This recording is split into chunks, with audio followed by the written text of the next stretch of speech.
New Thought Society. Education is the most powerful weapon which you can use to change the world. Nelson Mandela.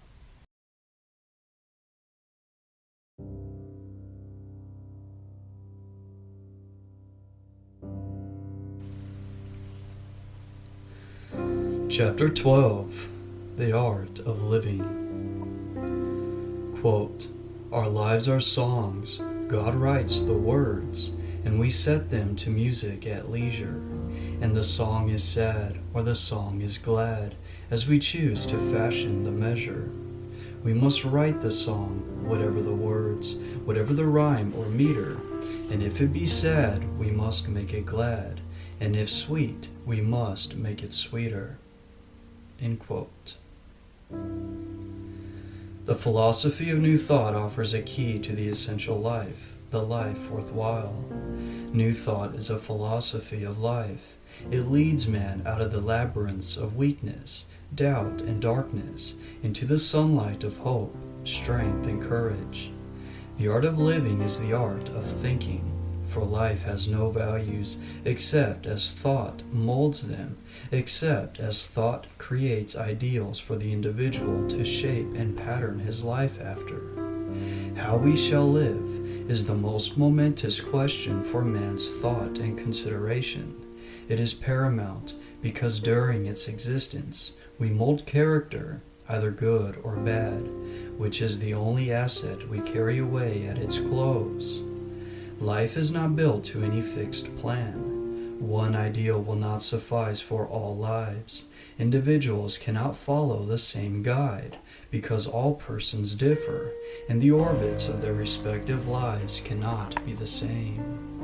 Each person is endowed with some distinct and superior quality. The real purpose of his life should be to develop that gift and bring it into activity and expression.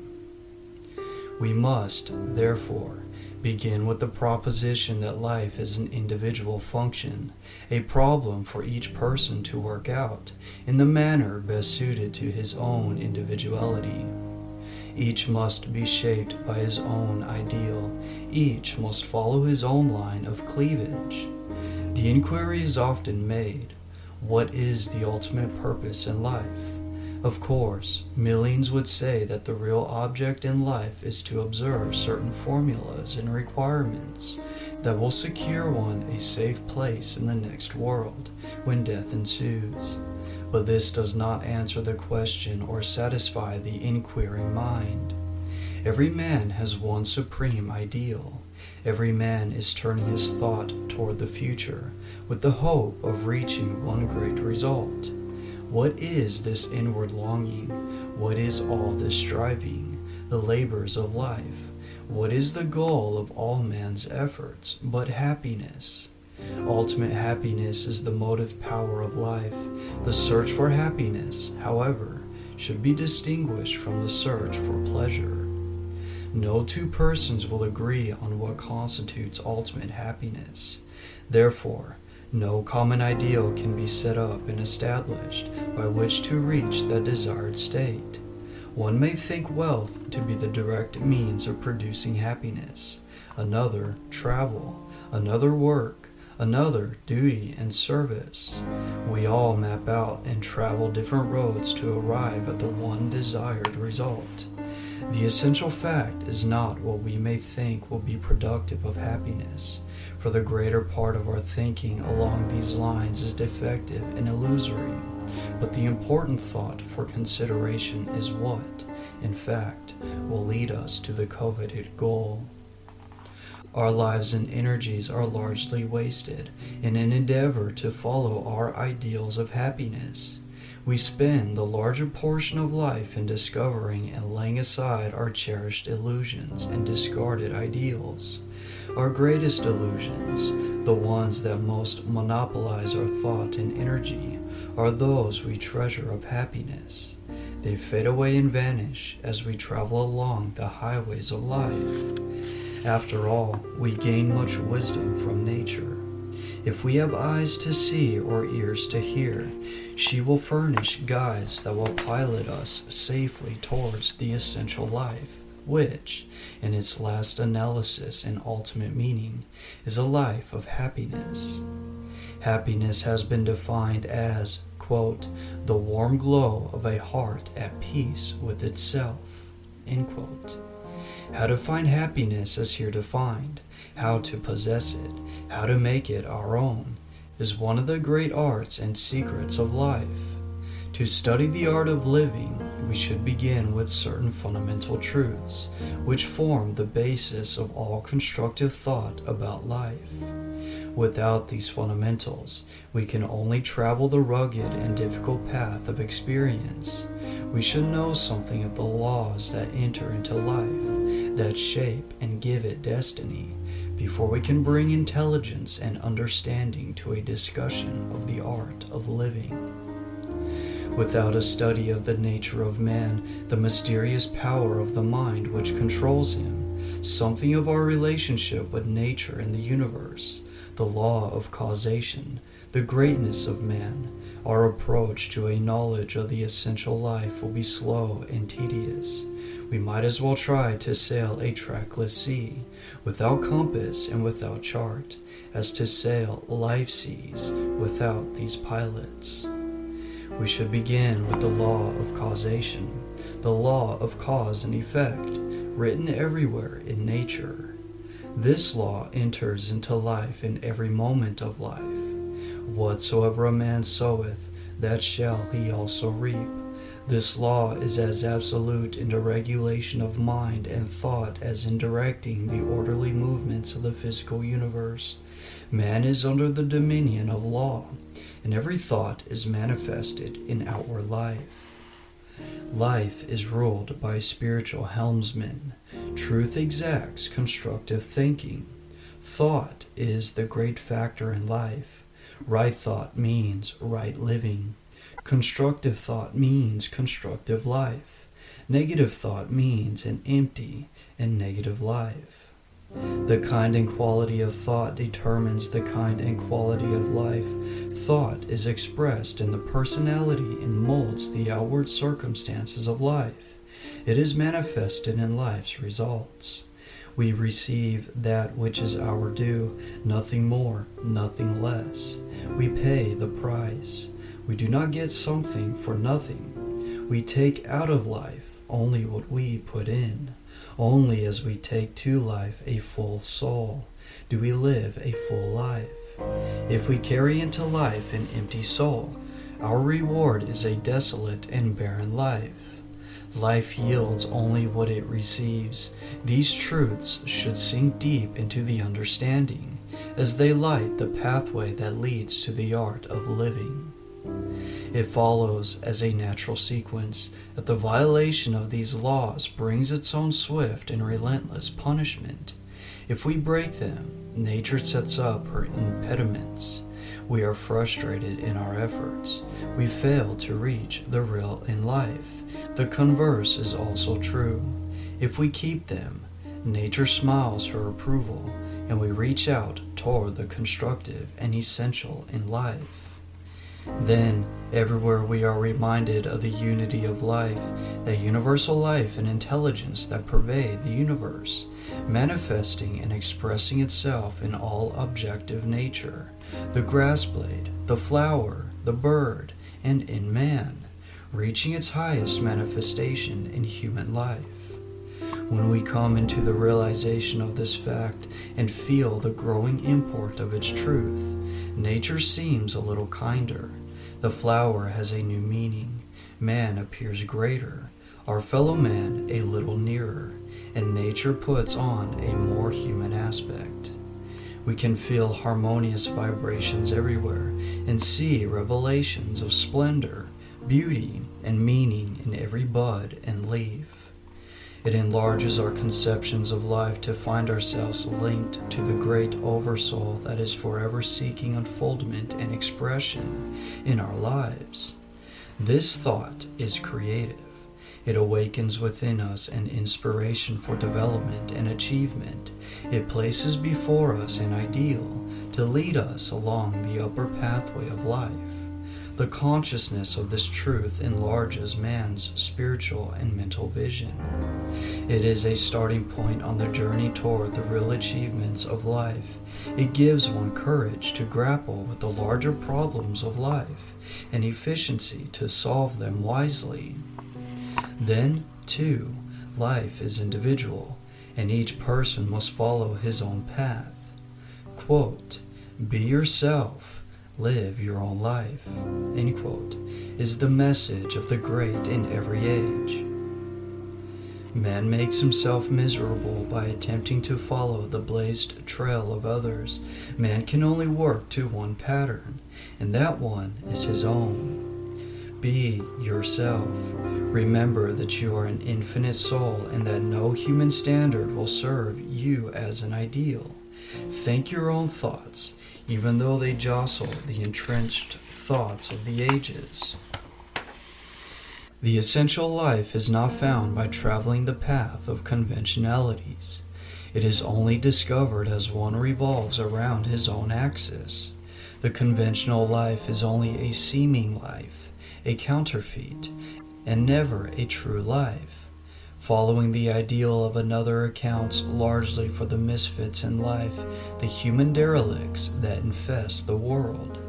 As man is self-reliant, he is strong. As he is dependent, he is weak. We forget to look within for the true source of all wisdom. For, quote, "the light that lighteth every man that cometh into the world," end quote. Quote, "It is only as a man puts off from himself all external support and stands alone, that I see him to be strong and to prevail," end quote. From the divinity within, we gain the philosophic instinct correctly to appraise life's values. We are all subject to illusions. Day and night they dog our footsteps. They are ever with us. The mirages of life lure us on and on, over many a dreary league. We cherish the illusion that the never-resting impulse or divine urge within can be stilled and satisfied. Tenaciously, we cling to this alluring sophism. The divine unrest is a part of ourselves and cannot be satisfied. It is the divine seeking the divine. It is the infinite within, trying to find expression, which the finite cannot satisfy. In vain, we search the world for something to satisfy this eternal longing. We foolishly believe that wealth, travel, society, excitement, intellectual attainments will still this tumult of the soul. We forget that we are playing the temporary and finite against the eternal and infinite. We offer to the soul the toys and playthings of time, the trifling expedients of the hour. Their effect is momentary, only as they vanish before the soul's returning tides. We cannot still that infinite and surging force, the soul's wanderlust, that forever pushes and impels us onward to new experiences, into new currents, but we can modify, mold, and refine it, until it will lead us along the ascending scale of life. We may direct the soul's urge from the prose of life into the realms of poetry and beauty. We may change the desire for the tangible into a hunger for the possession of the intangible. But the great soul within forever speaks.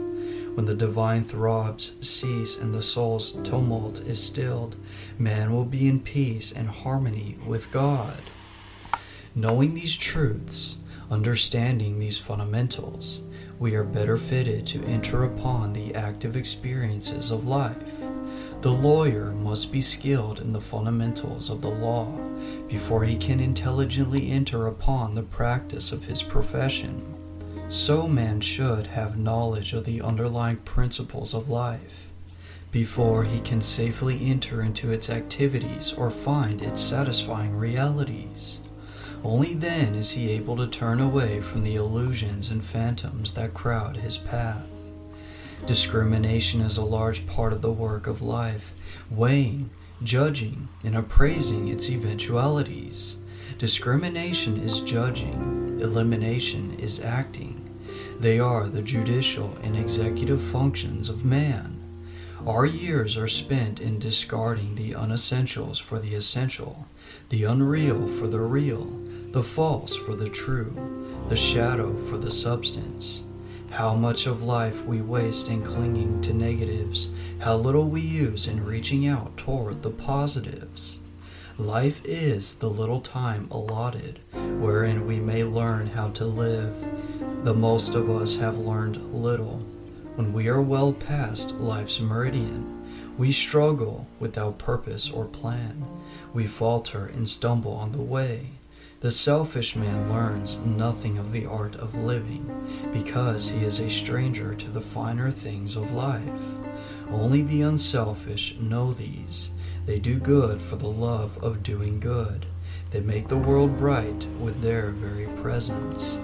Man is slow to learn that peace and satisfaction come only from constructive work. His place in nature is that of a builder.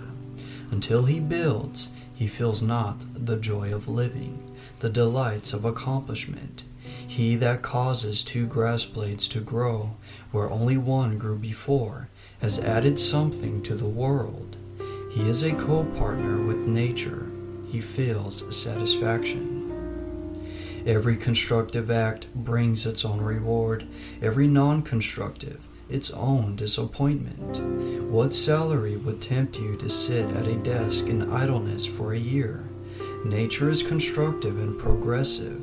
Her processes ever tend towards growth and perfection. Something in us responds to the constructive and building forces in nature. Our only real satisfaction is in accomplishment. Wealth has no rewards to compete with the joy of giving expression to the inner visions of the soul. The poet, the artist, the thinker find their joy in creating and giving expression to their ideals. The creator of ideals alone is immortal. When all else passes away, his creations alone survive. His work may not bring gold, but it brings something far more precious, because he has given expression to the promptings of a soul. Ideals alone are deathless. The work of life that creates, that gives expression, that adds substance, that pushes the world a little farther along, that makes it a little better, that inspires in someone a new hope, that lights up some darkened pathway, is the life worthwhile, the life that brings peace and satisfaction to the soul. To know the art of living, we must know much of nature, until we catch its deeper meanings, until it kindles in us a sense of beauty, of order, of proportion, and sublimity. The valuable ideals of life have invaded us. When we can recognize an intelligence back of the rose, possessing a spirit of sense and beauty, when we can discern the symmetry and proportion of the tree, the grandeur of the landscape, the splendor of the sunset, as the expression and handiwork of a divine intelligence, we recognize a kinship with the grass blade and flower, and feel the touch of the universal soul. A kinder impulse stirs our nature. The grosser things of life fade away. The finer instincts rule and govern our lives. Without these conceptions, how commonplace is life, how little nature yields. We live in the midst of beauty and see it not. We are encompassed by music and hear it not. Life's melodies are wasted on the unheeding soul. Quote, "See deep enough," end quote, says Carlyle, and you must see musically, the heart of nature being everywhere music. We miss the value of nature's ideals. We reject her best gifts to man. We spurn her richest bounties. We enjoy only the common things of life. Of all servitudes known to man, the most debasing is that of spiritual servitude, the slavery to dogmas, creeds, and institutions. After that, the most oppressive servitude is the tyranny of things, and the great majority of mankind voluntarily bend their necks to its galling yoke. Things are masters of men. Things, not mind, not soul, are the controlling factors in life. The love of things overshadows the love of humanity. We carry our gifts to the shrine of things. We bestow our care, our patience, and industry on things. Things monopolize thought. They dominate life. Things have their value and their limitations. Their use and value must not be unduly minimized, neither must they be overvalued. Things are obedient servants, but harsh taskmasters. They are good or bad, according as they serve or as they master. Beautiful things awaken beauty in the soul when it is attuned to beauty. When not so attuned, they awaken rather the feeling of vanity and display. What we call civilized man is, in part, a barbarian. He has not conquered the love of display, the wild barbaric strain in his own nature. We instinctively crave display. We assume the superior attitude. We love to dazzle with gaudy splendor. For want of riches within, we worship riches without. Lacking charms of soul, we love to charm with external splendor. We imitate royalty that employs pomp and circumstance to dazzle the multitude. We parade apparel and jewels for the same vulgar effect. Men have not learned that externals cannot bring permanent satisfaction and content, that they are only for an hour and then pass away before the higher demands of the soul. When they have found the peace and serenity that come from within, that externals cannot give, they have caught a glimpse of the art of living. When man has learned to be alone, but not lonely, isolated, but not alone, to be content, without luxury, tranquil in adversity, hopeful in defeat, he has become master over things and knows something of the art of living. Many make possessions the chief purpose in life and mistakenly believe that these furnish the real basis of living. It is true, wealth gives opportunities, but how often does it blight the finer instincts and impulses of the soul? Gold sometimes develops a metallic quality in the soul, which rings only with the cold, unfeeling sound of the metal. Some men use the dollar as the yardstick to measure life's values. They do not discover the finer sensibilities or the real friendships of life. The dollar friendship vibrates only to the selfish touch. What do the worshippers of Midas know of the finer impulses of the soul, of the comradeship and riches of culture, of the joy of giving, of the peace of the tranquil soul? The soul is bankrupt in the presence of riches. The glitter of conventionality is as cold as the Arctic stream. Money alone does not pay returns on life. The real dividends on life are love, service, friendship, the good, the true, the beautiful. These bring that inner peace to the soul that surpasseth understanding and expression. Before we discover the true art of living, or the secret of essential life, we must learn to exercise a fine judgment and tolerance in adjusting the tranquilizing and contingencies of life. Until we are able to judge others with the same consideration and judicial fairness that we employ in judging ourselves, we lack the essential qualities of a well-developed life. Until then, we have not learned the secret of avoiding the conflicts and antagonisms of life. We must be able to view life's facts from another's standpoint. We must judge him and ourselves by the same rules and standards. This is not an easy task. It requires a fine judicial temperament to submerge self to the point where the scales of justice will evenly balance between ourselves and another. It requires a fine discipline to develop these qualities to that state of perfection. With most of us, self outweighs all other considerations in pronouncing the judgments of life. But in the last analysis, the standard of even justice is the only rule to employ in dealing with our fellow man. Unless we adopt it, we shall, in time, disown our own judgments. You say it is impossible to overcome the lingering relic of selfishness in us, so that we can deal as justly with our fellow as ourselves. Why should it be? The difficulty lies in our ability to view situations from the same angle as our fellow man. We criticize others for not observing the square deal, yet most of us merit the same censure. It is the little fellow in life who can see only his own rights. It is only the big man who can say, quote, "I am wrong," end quote. The difficulties of life arise largely out of trifles.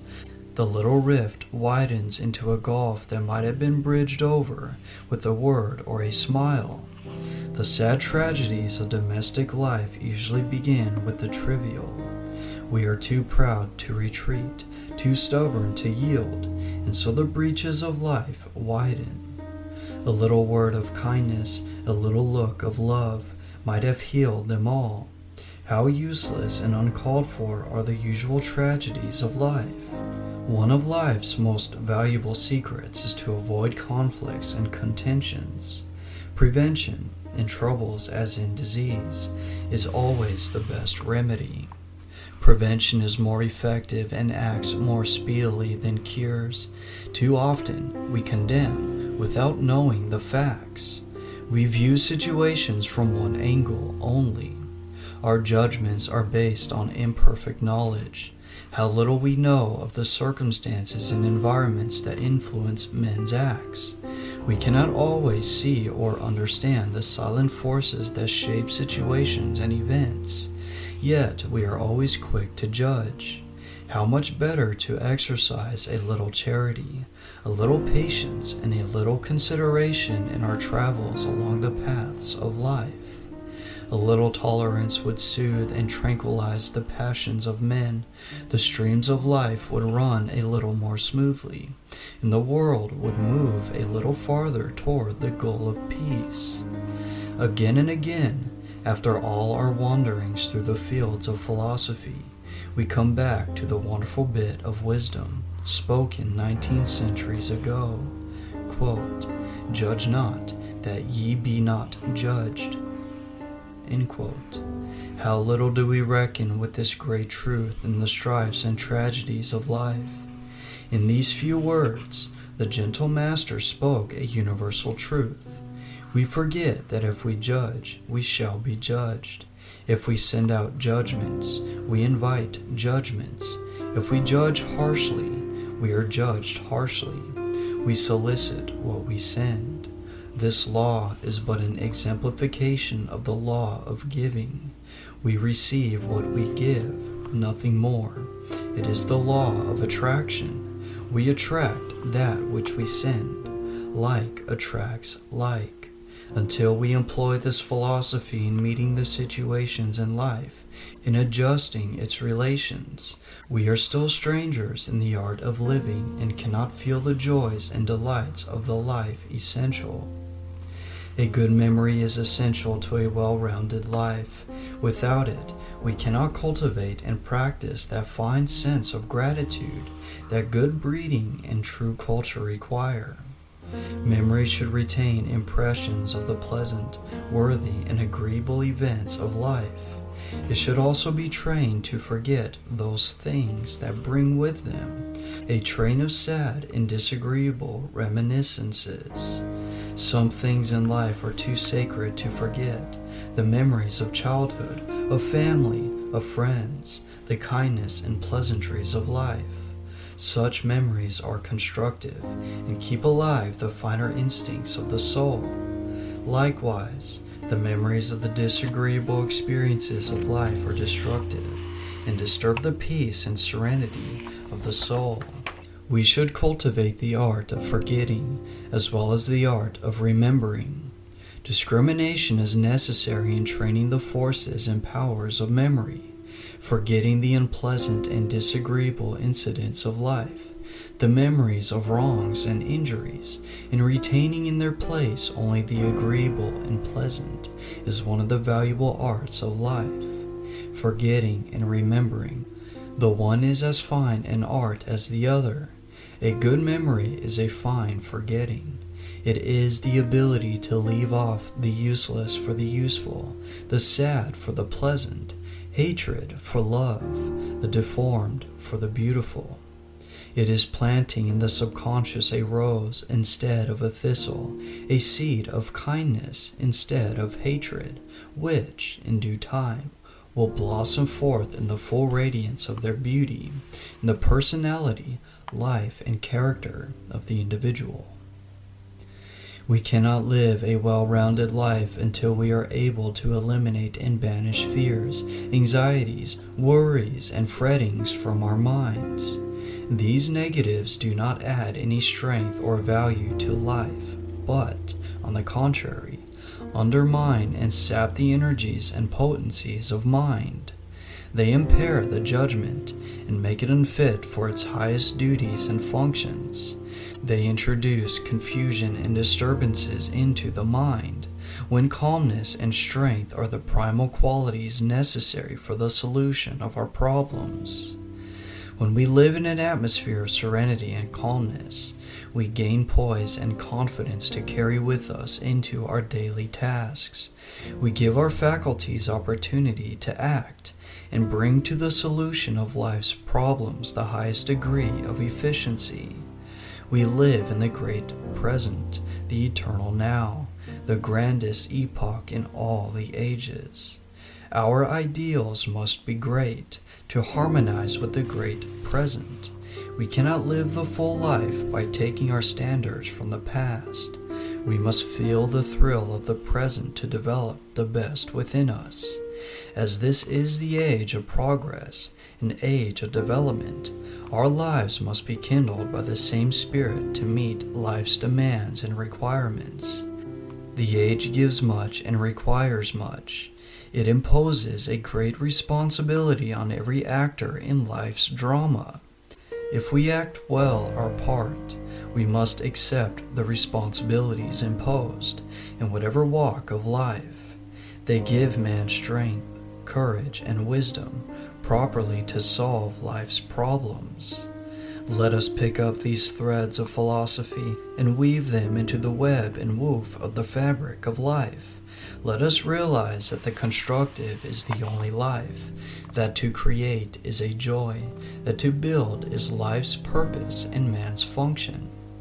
Let us each remember that the latent possibilities of a divine soul are inherent within us, slumbering perhaps, but only waiting to be called into development and expression. Let us remember that we may create, that we may build, that we may be a positive force in the world, that we may lift the burden from some struggling life, that we may radiate joy and kindness, gratitude and love from our lives, that we may leave the world a little brighter and mankind a little better than we found them.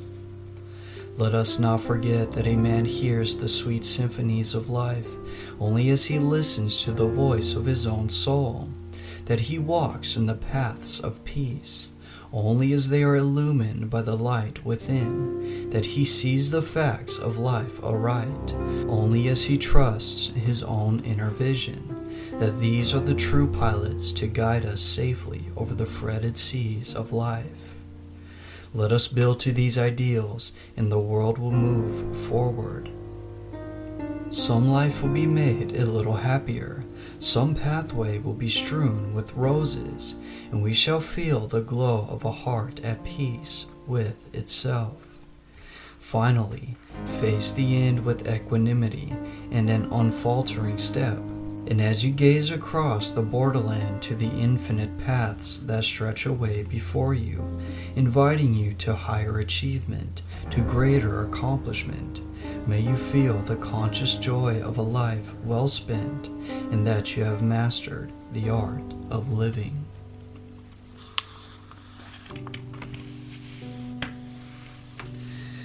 End of chapter. End of book by Abel L. Ellen, 1914.